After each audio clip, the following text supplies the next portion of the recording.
found a Zoom recorder over the shirt. Trying to figure out who it is. Oh, did you find it? Yes. It's mine. Okay, good. It's got the double. It's a 5, right? Yes. Okay, we got it. I've been looking for it everywhere. I went and got another one. My sound guy would be very disappointed that I found you. But it's actually brand new, so I was really sad that I had lost it. Greg, did you get that? Sorry. I got it. It was on the road, so I saved you. Where did you find it? On the road by the church. Yes, that's right. I went back to go look for it by the little church, right on the front. Right in the middle of the road. I'm like, Yeah. It was on the hood of my car, and I drove off with it in the hood of my car. This is gonna pour. It's gonna pour. Yeah.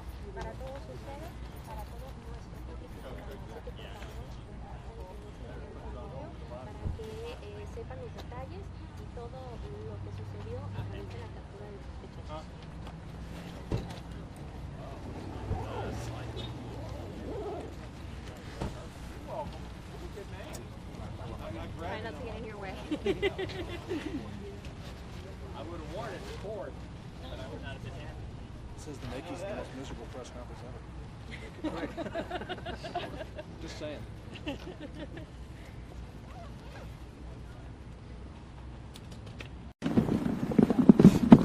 Jack, I am playing cuts again, basically.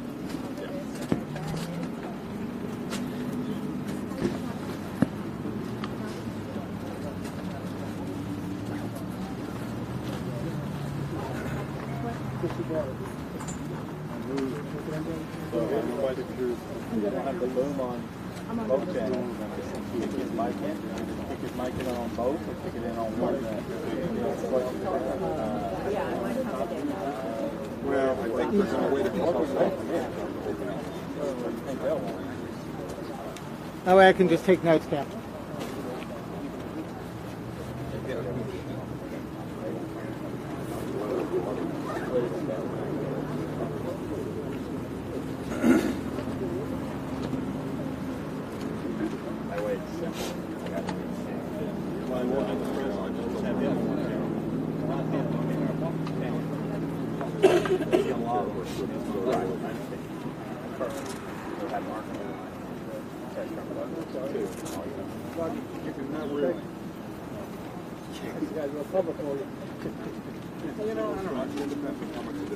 When I get here, I know you like to move, so.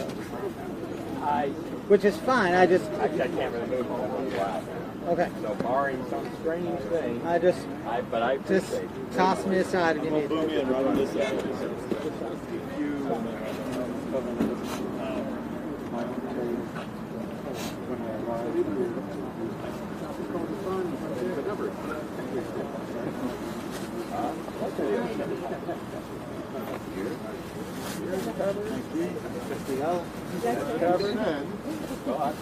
I'll put one in my pocket in case I get struck.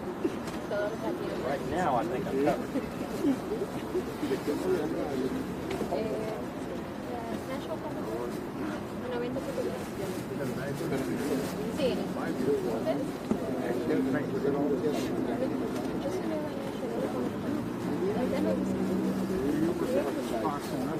Yes, I do. Is Ernie Freeman still there? Yes, he is. I love Ernie. We'll see how he does.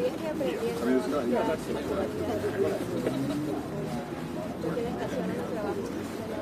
Randy Page still there? Randy Page is still there. Tell me he owes me $50. No, I'm kidding. Great guy. He was my photographer for 20 years. Not 20. Atlanta? 15 years. Yeah, he's a great guy. You know, he had a little health issue. I know. I saw him. We were in Memphis for the 50. And so I saw him. Yeah, he's I mean, he just doesn't lose it for what he does. He never lost it with me. Well, no. He lost it with me once. Yeah, quick. He's one of those guys. Let's discuss it. Yeah. Let's agree. Let's shake hands. Yeah, he's past it. Right. That game, the next day, it's like, hey, you want to talk about this? He goes, no. We agree. We shook hands and moved on. Great guy, though. Love him. Awesome. No, he was great. He He'll give you everything. as an EP of special projects at the station. He was my photographer in my unit for my team and one of two. So I was very lucky to have him. No. He's legit. question about that.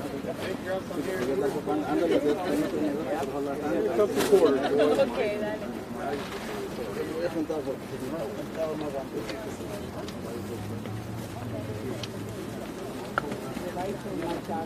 You up and running? Cappy, you rolling? Here he comes. Here comes the teamwork. Here comes the team.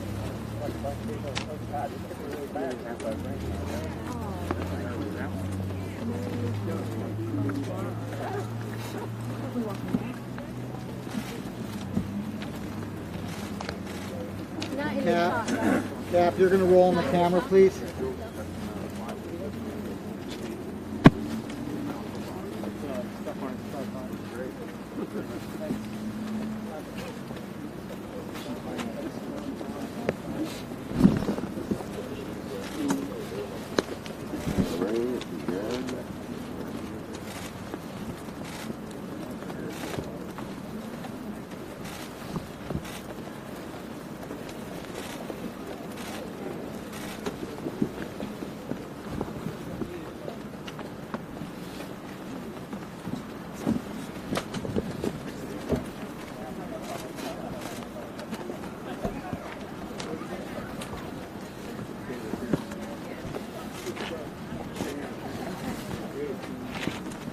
Everybody ready? Yes, sir. All right.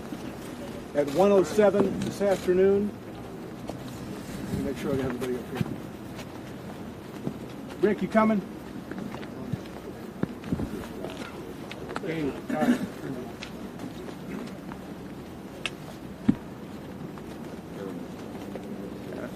Got it. At 1:07 this afternoon, Travis Reinking was taken into custody in a wooded area near here by members of the Police Department's Specialized Investigations Division's Narcotics Unit. From his apprehension, he was taken to the South Precinct, where he immediately requested a lawyer and refused to make a statement. Reinking has been taken to General Hospital to be checked out, and then will be taken to the Nashville jail, where he will be booked on 4 counts of criminal homicide. Again, the apprehension team consisted of members from the Police Department's Specialized Investigations Division's Narcotics Unit. Almost all of those persons are undercover. Their supervisor is Lieutenant Carlos Lara. Lieutenant Lara was there at the apprehension scene. He'll describe to you what happened. After Lieutenant Lara speaks, we'll hear from Mayor David Briley and Chief Anderson, and then take your questions after everyone has spoken. Lieutenant Lara.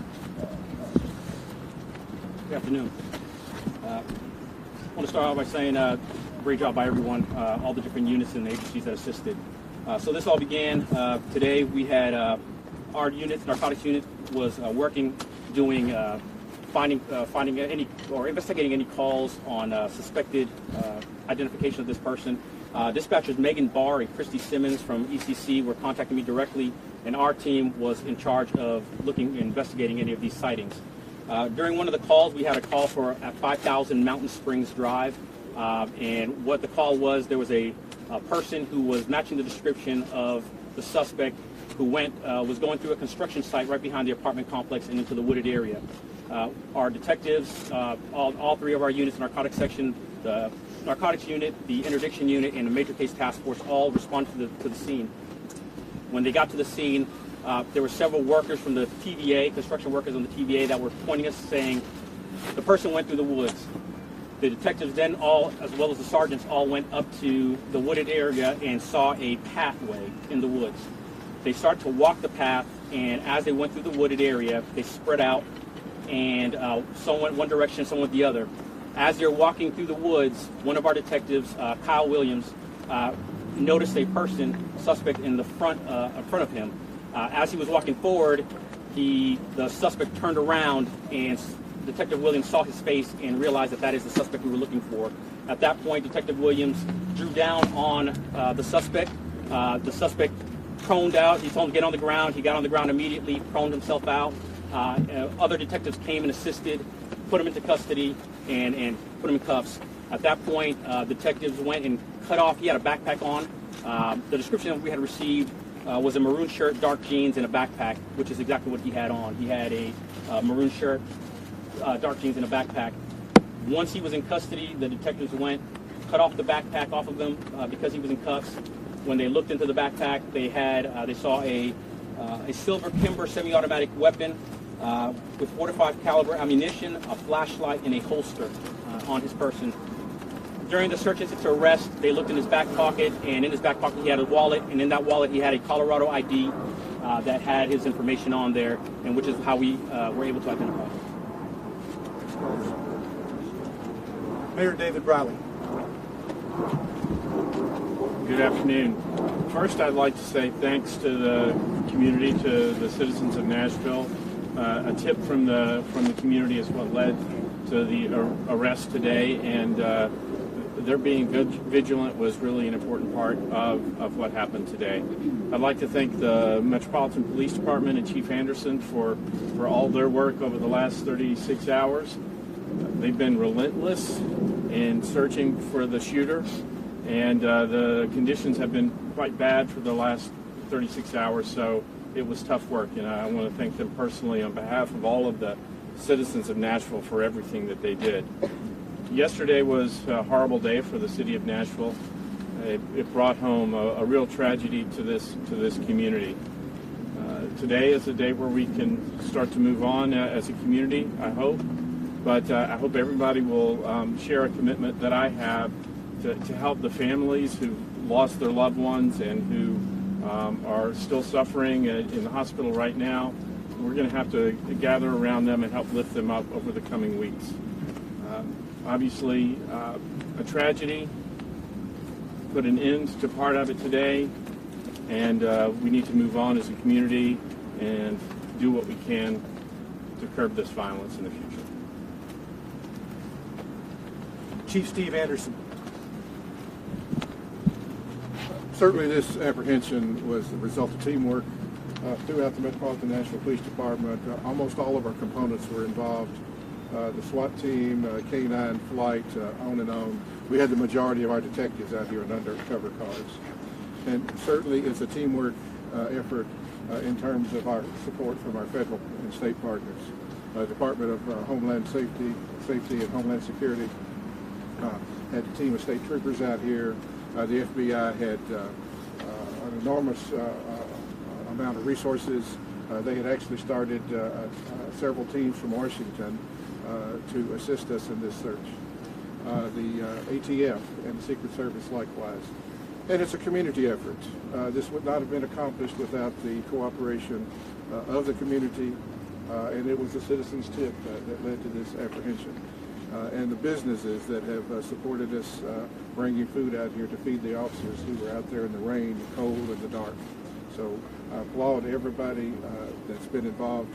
And again, it was a team effort that made this possible. Lieutenant, Mr. Gavin or Commissioner Perky, Matt. Assistant Special Agent in Charge, Matt Espenshade from the FBI. Spell that. Espenshade. I'd just like to thank all the entities involved for this. It was great teamwork and coming together. I'm glad we came to a quick resolution. I'd just like to thank the community as well, because there's a challenge that we still have in front of us, and that is to not forget the victims. We take very seriously our victim witness services, so those will really come into effect at this point, providing counseling services to those who were hurt and to the families who live on. So thank you for your time. David Perky, Commissioner of Safety and Homeland Security from the state of Tennessee. I was telling the chief just before we walked up here, justice is relentless when it involves the partnerships that we have on the federal, state, and local level, especially when it's working with the citizens.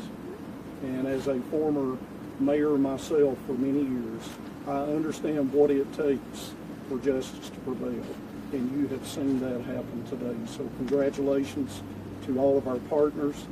The Department of Safety and Homeland Security was glad to be one of those. But this is a good day. Thank you. Special Agent in Charge from the ATF. Good afternoon. Yesterday was a very tragic day in this community.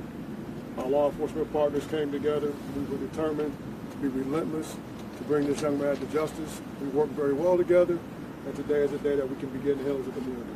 Thank you for your support. questions, please say who you want to ask the question of. Mark Strassman, CBS News. Lieutenant, could I grab you a second? Let's go back to the moment of capture if we can for a second. So, what was his demeanor? Did he have anything to say? Did he just arrest? I was actually not at the location. I was getting information relayed. There was a little bit of miscommunication at one point, but from what I understand, as soon as the detective saw him, there was really no communication other than, the detective drawing down on him, and he got on the ground and proned out and was taken into custody. Did not try to resist? Not at all. Not that I know, sir. Did he make any statement, Lieutenant? Not that I know, sir. Did he show any remorse? At this point, I wasn't there, so I can't say, but I have not received any news that, or any word that he made any statements at all. That location is about 2 miles away from here, would you say? Do you have any idea how he spent the last 36 hours? Was it in those woods? Again, a lot of that information is information I can't answer because we don't know. We believe that he's possibly stayed in that same area, but again, 5,000 Mountain Springs is not far from here. It's behind where he lived, so who knows? We won't know until the investigation continues. He was clearly able to get some material, was he not? He was able to get a backpack. He was able to get his gun. He was able to get a shirt. Yes, when he was caught, he did have a maroon shirt, dark jeans, and a black backpack with, again, a silver Kimbrough semi-automatic weapon, flashlight, a holster, and some 45 cal ammunition, and that's all we have at this point. Now, originally, there was 2 guns that were reported missing. One of them was found on him. Where was that 4th? I'm sorry.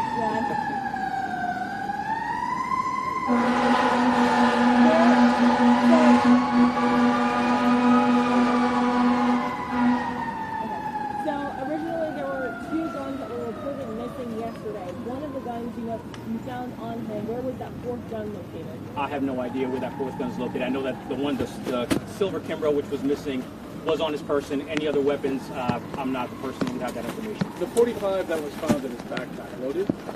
Yes, sir. So a reminder of the continuing threat that he posed? Yes, sir. How much time passed from the call that came out from the community member at the construction site to when he was actually? I would say as soon as the dispatcher, I wasn't sure if it was Megan Barr, Krista Simmons, contacted me directly by phone, we got the information, and then our detectives were actually assisting on another location that they were searching.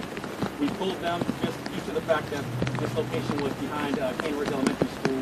We wanted to make sure that it was key, it was a priority. We pulled some of those detectives, 3 of our sergeants and all of our units went to that location, and at that point, I would say probably about 10 minutes tops between the time that we received it and the time that the guys were dispatched out. There were no arrests of ladies yesterday with the FBI.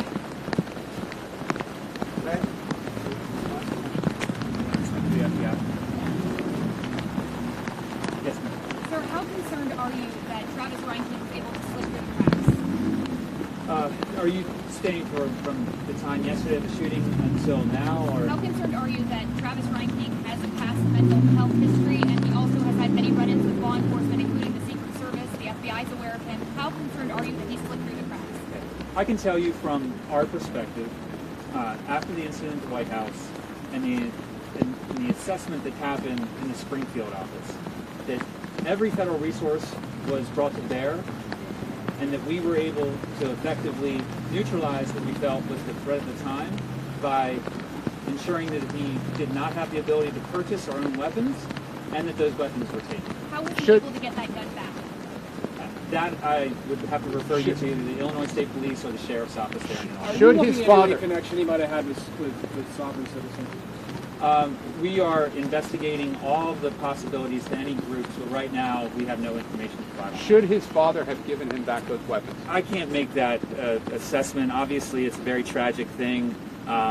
He was not able to possess or own those weapons, so on its face, yes. Has his father given a reason for why his weapons were given back? I haven't heard that. Are there any gun laws that the father may have violated by giving his son the weapons? I would refer that over to ATF. All right, Mr. ATF. So happens you're right there, man. I appreciate you being here. So is it possible that his father would be subject to gun laws? Could his father have violated gun laws by giving his son the weapons? It is possible to transfer weapons knowingly to a person that is prohibited. So that could potentially be a violation of federal law. As far as you know, for your agency, has the father told you, or do you know why he stated reason for giving him back? I can't speak to that at this moment. Is he under investigation? All federal departments are looking at him for any potential violations of federal crime laws or obviously the homicide he committed. Could he face charges? He potentially could. But could Ryan King, was he supposed to have guns here in Tennessee? State law is obviously different, but even though his guns were taken away in Illinois, should he have had weapons in Tennessee? He should not have had weapons, correct. In Tennessee. In Tennessee. So he was legally stripped of his ability to purchase or possess weapons? And that actually goes back to the FBI. They control the NICS system, not ATI. Okay. Lieutenant Laura, if I could ask you a question. Lieutenant who? Laura. Lieutenant Laura. Yes, sir. Give us an idea of how this man was able to survive and escape your dragnet. What do you think that he was able to do to avoid? I have to say that I don't know. We don't have that information. I wasn't involved in a lot of the planning and a lot of the search. I had a specific job, and our unit had a specific job, so there's a lot of things that we have to take into account that I don't know of. So all I know is that when we caught him, he was at 5,000 Mountain Springs in that area. There's a good chance he'd been there for since this occurred, but that's information I just can't give you. Did you get a chance to look at him? What did he look like? What was his physical condition, sir? I was not able to be over there, but he looked like, again, he looked like he was tired from what I was told. Wanted to give up? Have you searched that area before? Have you all searched that area before? That specific area in those woods, I don't believe, at least during the time that I was working and our guys were there, we didn't check that area that I know of.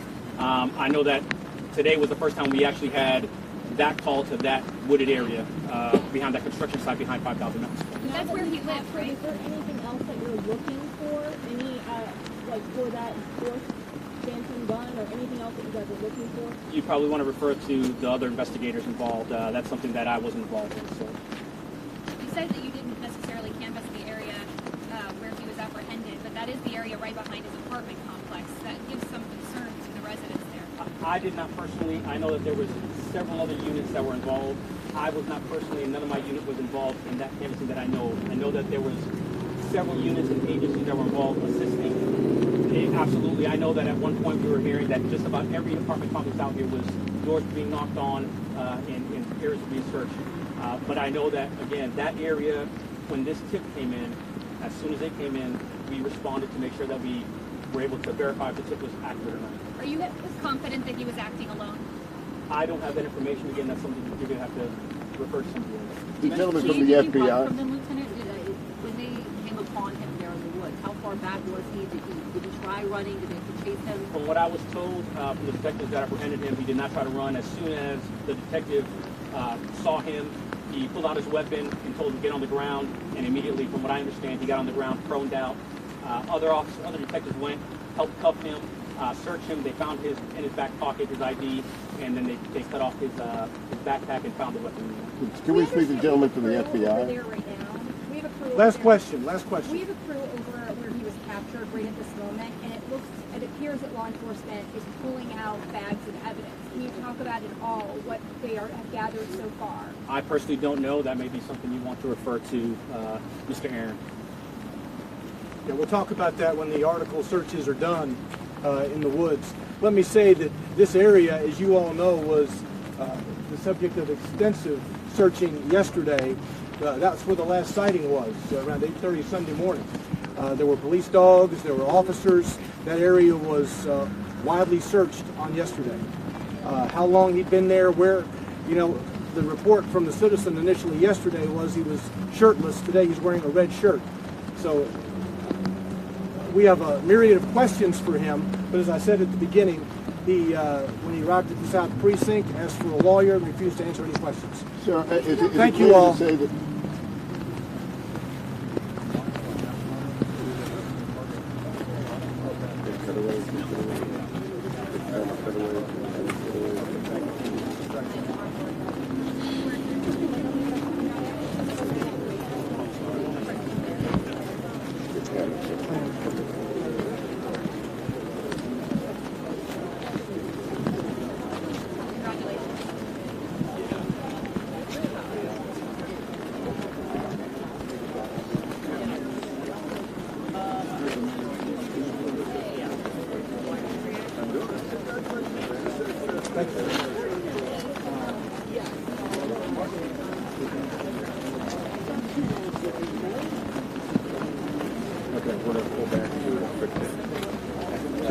take off?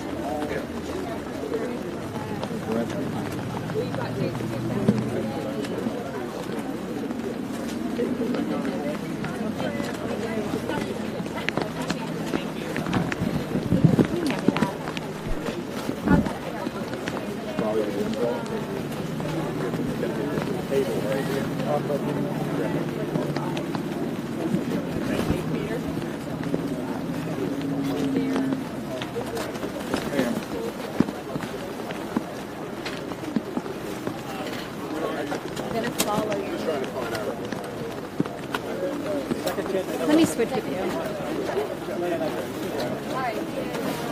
Yeah, yours, by the way. That's ours.